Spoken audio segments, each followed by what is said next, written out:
Thanks so much. Here with our NBA insider Ian Begley, as the Knicks remain undefeated so far in the season. 2-0 is how they've started the season so far. Mike Brown debuted a new lineup in this game. Deuce McBride started. Karl Anthony Towns moved to center. What difference do you think it made? Yeah, with this, it was Boston playing small, Mike Brown wanting to match up with Boston's starting lineup, which was very small, the four guards out there. So the coach said afterward that was his rationale, but he said he may just go based on feel with their starting lineup moving forward, whether it's catering to the opponent, matching up against the opponent, or going with a matchup that they like. He said it's going to be based on feel. I assume eventually he'll settle into one starting lineup, but with Mitchell Robinson out, all these injuries, Miles McBride getting the call against Boston. Well, so far his gut has been right. Josh Hart made his season debut, 14 rebounds in 19 minutes. How do you think he looked? He looked like Josh Hart. I mean, he said afterward that he was very sore, which is understandable.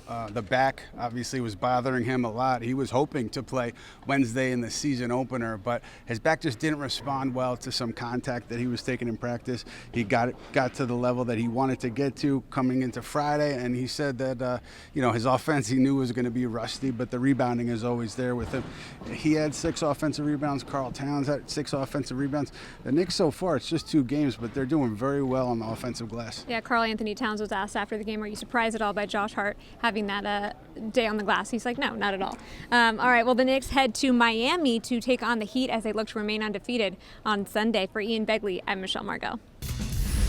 Time now for Knickerbocker banter as we welcome in John Jastremski. JJ, 2-0 start for the Knicks against teams that they struggled to beat last season. What does it say about this group so far? I think it's pretty simple, Chelsea. A team that had championship hopes at the beginning of this year profiles as 2 games have taken shape at Madison Square Garden as the team to beat within the Eastern Conference. Now, you cannot flex against this version of the Boston Celtics the way you were going to be able to flex against Boston last year, but in a way, it felt like this game Friday night was a continuation of the garden party we saw when the Knicks laid the smackdown in clinching that series in 6 games. The Celtics are not the same team without Jason Tatum. Right. This Knicks team has a whole lot of continuity with the exception of their head coach. And I think you've seen the first 2 games.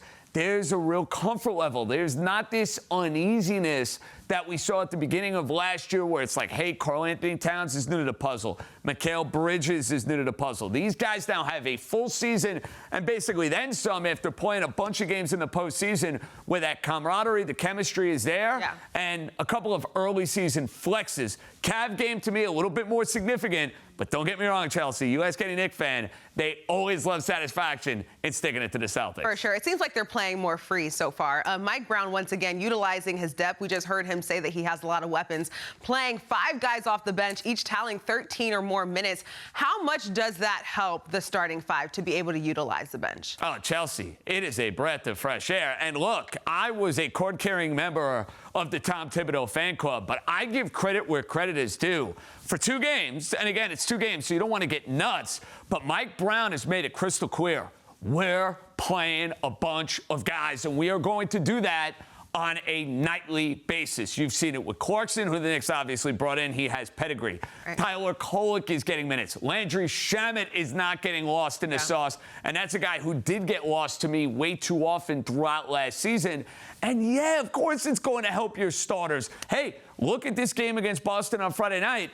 You had your 2 star players firing on all cylinders, specifically at the end of the game. You had Karl Anthony Towns looking fresh. You had Jalen Brunson looking fresh. That's the idea, getting those bench guys to help out so your starters have juice at the end of games and more specifically in the postseason. That depth also helps, too, with the pace that they want to play at. Josh Hart returned Friday, played 19 minutes, as you saw just there. He had 14 rebounds. What could the ceiling be when they also get Mitchell Robinson back? Well, the ceiling's pretty simple. It's get to the NBA Finals. I'm going to be screaming about it, Chelsea, in October, November, December. I mean, I don't want to list all the months of the year, but you get my drift.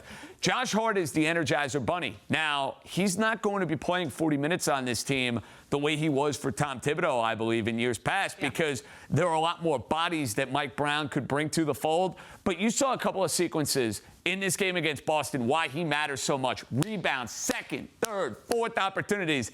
Instant energy, that's what Josh Hart's bringing to the table.